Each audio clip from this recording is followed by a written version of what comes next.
Hey, Bomber Parents, hope you're having a great week. Last Saturday's practice, I reviewed with the kids a bunch of mistakes that we made during the game, and I told them that I all had it on video, but I couldn't really show them because it was way too bright outside.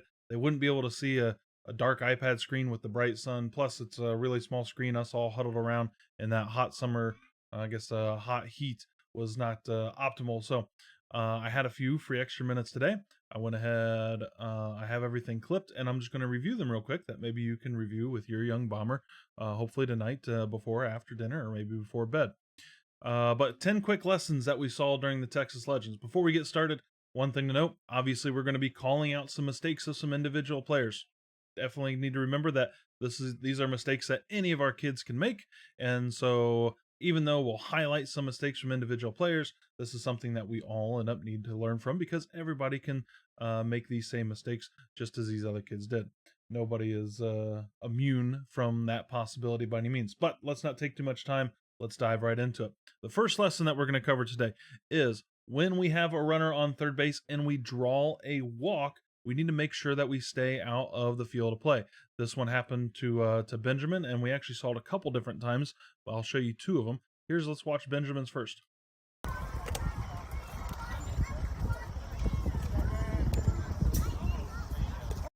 So we can see the throws outside, ball gets away from the catcher, runner decides to come home. Benji tosses the bat towards the dugout and then turns around and runs right in front of the pitcher who's coming up to make a play.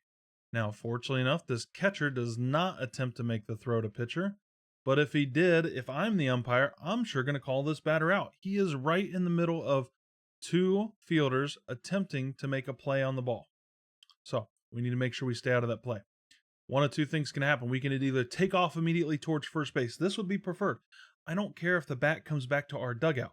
We can go around to the other side and pick up the bat if we need to. So you don't need to stop, spin around, toss the bat back to make sure it comes towards our dugout. Just take off towards first. If you drop it on this side, that's perfectly fine. We got a kid to run out there and pick up the bat anyways. They could use the extra 15 steps of the exercise to help wear their energy so they go to bed that night for school, right? But no, in reality, hey, I don't care if the bat comes over here. The reason why I'd prefer that method is that way, A, you're out of the play quickly, number one. Number two, you're already standing on first base. So if this play, something continues to go awry, you have the possibility of getting to second or maybe even third base, depending on how the play develops. It's still a live ball, of course. So luckily, that does not end up being the call. And again, I told you this is something that happened a couple different times. Here's another example. This one to Logan with Nicholas on third base. Ball gets by. Hey, we're going to take our few steps. Get my controls back here. Let's rewind. We're going to take our first few steps. Remember, oh yeah, I forgot the bat. We're going to stand right in the middle of the play and toss the bat. Right in the middle of the play, right in front of the runner. And then we're finally going to leave the area. But when we're standing here, we are standing directly in between the path of the catcher throwing the baseball back to the pitcher. Now, fortunately enough, again, that throw did not come nearly in that much time. The catcher's still holding the baseball. He did not toss it. But had he tossed it, if I'm the umpire, I'm sure calling this batter out, and I'm sending that runner back to third for interference with the play. So that's lesson number one here for us. When we draw a walk, and there's a runner on third, nothing changes, just like we have to do on any other pitch. We have to make sure we maintain clear of the play. Do not get in the way. Either get out of the way quickly by immediately heading to first base, dropping the bat off on the first base side of the field, or perfectly fine too, step back, wait for the play to develop, and then after we get an out or safe call and the play is over, then we can make our jog down first. You're still going to be safe. We prefer the heading to first more than the other one. That way we can have the potential to take the extra base, but either which way will work just fine. What I definitely don't want to have happen is have a batter who just gained a walk be called out and my runner who just scored have to be sent back to third base because we simply got in somebody's way. Lesson number two, we're going to pick on somebody individually. Again, this still kind of applies to everybody, but Hudson and some other base runners, we need to pay attention to what's going on in the play. We're going back to the same play, right? Here's the walk, there's the pass ball, runner scoring, batter gets in front. Let's stop it right here. Let's figure out, well, if our runner just ran from third to home, we also have a runner here on second base. we're still standing on second base. And we do the nice job of bouncing up and down and cheering for our teammate, but we should be standing on third base. If you see the runner in front of you running, most likely you're going to take that next bag too. They're going to try to get the lead runner. Hudson easily could have made it to third base and been perfectly safe. I would much rather have first and third with 2 outs where I can get this runner from first to second to create or to eliminate the force out on all the bases rather than having first and second where it's an easy throw to third base, an easier throw to third base for them to get the out if I put a steal sign on. So a first and third with 2 outs where I can potentially have this runner take off with the threat of stealing home and them most likely getting safe at second. And now I have runners at second and third with 2 outs is much better scenario than having runners at second and first with 2 outs. So make sure we're paying attention to play and make sure we're continuing to play baseball. We're not just standing here watching the play develop and sitting on the sidelines. This one is a little more player specific, but just so everybody else is aware as well. Jameson, we need to get our arms up. It's kind of hard to see behind this umpire, but if we pause right here, we can see that your elbow is kind of really far tucked in. Now, we don't need the elbow to be super high up in the air, but I also don't want it tucked down either. Let me switch cameras here so we can see what I'm talking about. So I don't need the elbow way up here, but I also don't want it way down here, right? Anywhere in between is fine.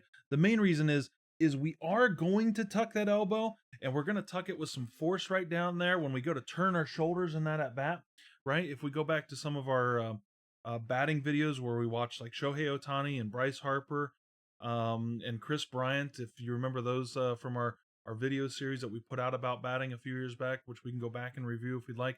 But so that elbow is going to tuck in there nice and hard, but we want to be able to do it with force. If our elbow's already here, we don't have any force with it. It's already there, so there's no momentum.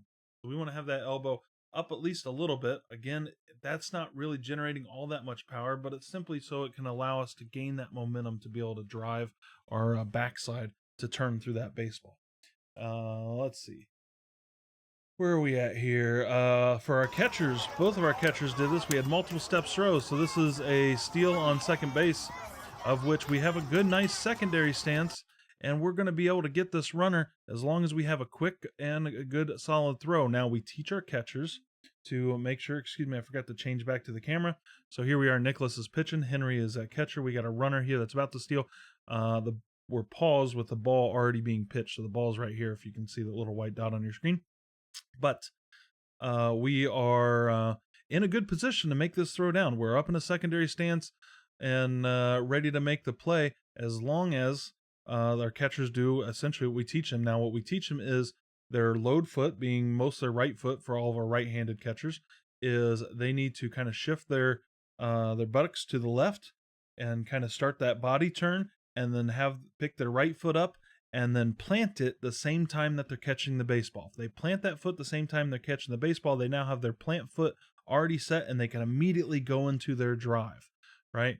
And let's see what ends up happening here as I click a button on the wrong thing. Let me make sure I have video controls, not controlling that OBS settings. But here comes the baseball. We catch the baseball. Our right leg hasn't even moved yet. We haven't planted it. After we catch the baseball, now we're shifting our weight up and we make our step. There's that step of the right foot. We want that to happen right when we catch the baseball, not this much further after. Now this runner has achieved about 3 or 4 steps while we're just trying to make our one step, number one. And then instead of being able to fire from this position, all we got to do is close the body and immediately drive to second. Instead, we shuffle step once, plant a second time, and then end up throwing the baseball. And by the time we release it, he's already now halfway there, right? So if we're able to eliminate that second step, and if we're able to have that plant leg land right as soon as we're catching the baseball, then that runner's only got about 2 steps and he's back here, and it gives that fielder much more time to be able to catch this baseball and make the tag rather than the baseball arriving just before the runner gets there. And we see that a couple different times from all 3 of our catchers. Let's also talk about our glove catchers. Here we are with Henry again. We give the target, but remember, we're just supposed to flash the target And then after we flash the target, we're supposed to drop that glove back down again because it's much easier. Here we are. It's much easier to catch the baseball coming up to it, especially that low baseball, rather than having our glove up here giving that target.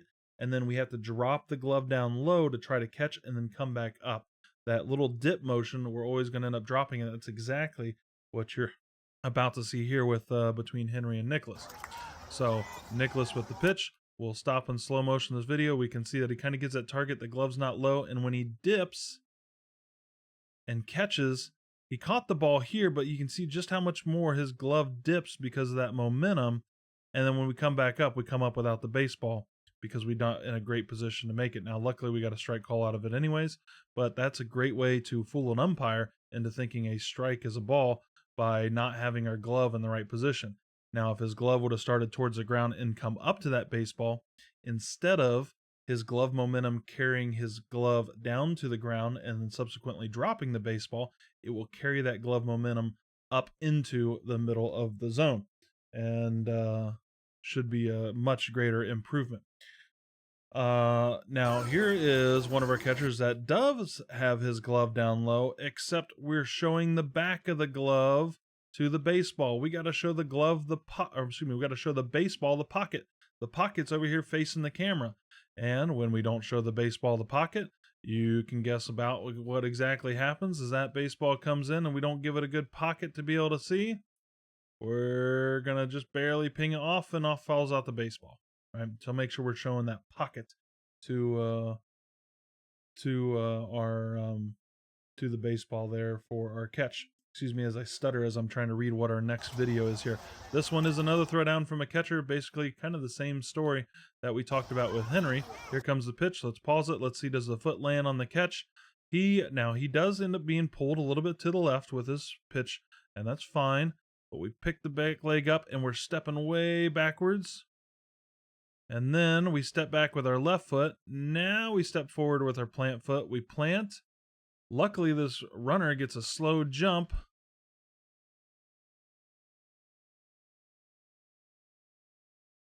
And we're just a little bit off target. Holding for you on this one too. I noticed when you caught it, you can't really tell in the video, but when you caught it, I could see your eyes look at the base rather than the base runner. All right. Just go after the runner, man. We don't have to worry about the base. The base only matters in a force out position. Well, we know when it's a steal, it's never a force. We just have to tag the runner. We're not really worried about the base. Now, of course, the last point to tag the runner is directly in front of the base, and they have to get to the base, but that base runner needs to be staring at the base, not necessarily you. You just need to be staring at basically their legs and try to tag them somewhere below the knees would be preferable, but you can get them up high if that throw kind of pulls you towards them. And the throw is high in fact. But I did see you kind of stare at the base and you try to go towards the base like you're going to step on it. Then you realize you had to tag and we were a little bit behind. But not a bad throw. Almost got that runner. But if we just clean up that first two steps, and we're going to get that out almost all the time. All right. Of course, everybody's susceptible about this. We've preached this quite a few times. But hey, is the ball foul or fair?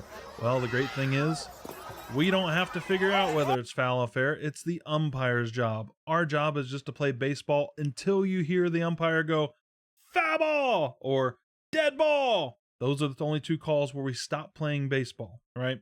Of course, if they yell time as well, but that would be kind of like after a play is completed and things have already slowed down. But in the middle of a high action play, you're going to either hear foul ball or dead ball, and that's when we stop. Other than that, we play baseball. Instead, we kind of stare at the baseball here a little bit until somebody says, hey, Logan, that ball's in play. Let's watch it again. Bink, it comes to rest right in front of the plate, and finally we take off running. All right, so hit that baseball, take off running. Let the umpire call it fair or foul.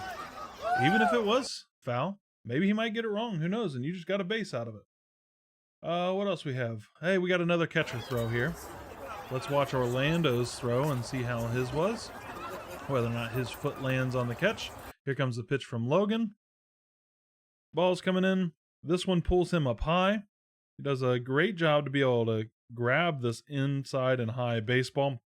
It is going to pull him off to the left, so not really faulting him all that much with not having his right leg land on the catch because because he's trying to go get the catch nonetheless. So, great job, Orlando, be able to go get that baseball and make sure that we secure it and it doesn't go to the backstop. Now, the other side of this is when we have a runner going to third, we need to throw this ball traditionally behind the batter, right? So we want to step behind the batter. And since that ball was high and inside and it has already pulled you behind the batter, it's already taken you that way anyways.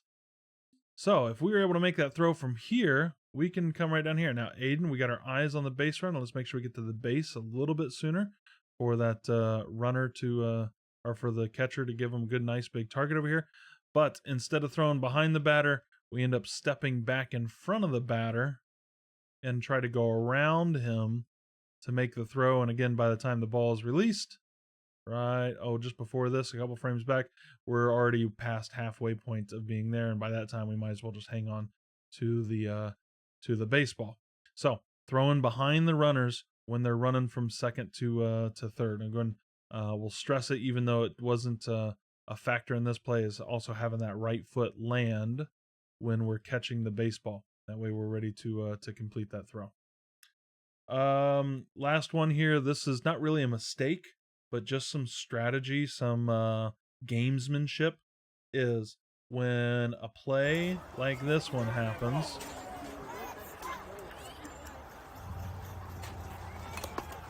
Oh, look at that. Everybody got hit. So we got a foul tip from the batter. It pings off the catcher's glove and it ends up catching the umpire in the shoulder and then in on the mask. We can slow it down here. You'll see exactly where it catches him. Luckily, it catches him on the backside of the mask after it bounces off his shoulder, and it didn't actually like catch him on the mask. But there's the ping off the catcher's glove right into the shoulder, and then bounces up and catches this clip here sticking out the ear protector portion of the umpire's mask, and luckily it caught him in the chest protector, so it shouldn't be all that bad. But still, somebody got hit. Whenever somebody ends up taking a hit, whether it be a catcher or a batter or especially an umpire, catchers, your job is to protect that umpire. A couple things I want you to do, like I'm gonna run off on a side tangent. So I taught Henry this. I told Logan and Orlando, but I want to reemphasize it. Is when you're coming to that game, you and that umpire need to work together. Don't hesitate to introduce yourself. Put your hand out, give him a good shake your hand. Say, "Hey, my name's Orlando. How you doing, sir? Hey, my name's Henry. How you doing? Hey, my name's Logan. How you doing, sir? Have a great game today." Go ahead and introduce yourself. Say hi. Get comfy with him, and because he's going to be right there behind you for all the innings that you're out there catching. So you might as well get used to him, get friendly with him, and do your best to protect him. Now, when we fail to protect him, and nobody is expecting you to prevent that from happening, but after it happens, I might tell you to go visit the pitcher. And so what we're going to do is when this bounces off here, I'm trying to give this umpire time to recover. So Orlando, when I was saying, "Hey, go visit your pitcher, go visit your pitcher, go talk to your pitcher," I just want you to pick up the baseball, walk it back out to Logan. You guys talk for a little bit while I go and talk with the umpire, and I buy him some time to be able to take a breath after he got hit with the baseball. So if you ever hear me say, "Go talk to your pitcher," even if you don't have anything to talk to him about, go talk to him about what kind of ice cream you're going to get after the game, or what, do you like mustard or ketchup on your hot dogs? Both, neither, one or the other. It doesn't really matter. Go chit chat with him for a few minutes, just trying to buy some time to allow our umpire to regain his composure after being hit. Same thing with like a batter that gets hit by a pitch. If he happens to fall here and collapse at home or something like that, right? Feel free to kind of prevent them from falling over if you can, if they're starting to fall over, or whatever you need to do to console the batter initially. But as soon as one of the coaches gets there or the umpires gets there, that's when your job is over. You go ahead and head to the mound and talk with your pitcher and help buy some time. And it doesn't have to be just here at the plate. That same story can go if a thrown ball hits a runner, right? Or if a thrown ball hits an umpire out here, or a batted ball hits the umpire. Doesn't matter. Any of those scenarios, if you hear coach say, "Hey, go talk to your pitcher," just walk out there and buy some time, and we'll tell you when to come back and to play some baseball again. So hopefully those help. Hopefully you get a chance to look at these before our next game. If not, still great to learn for it even after our next game. Let's go out and beat the Dragons this week. I hope everybody has a great week. Take care.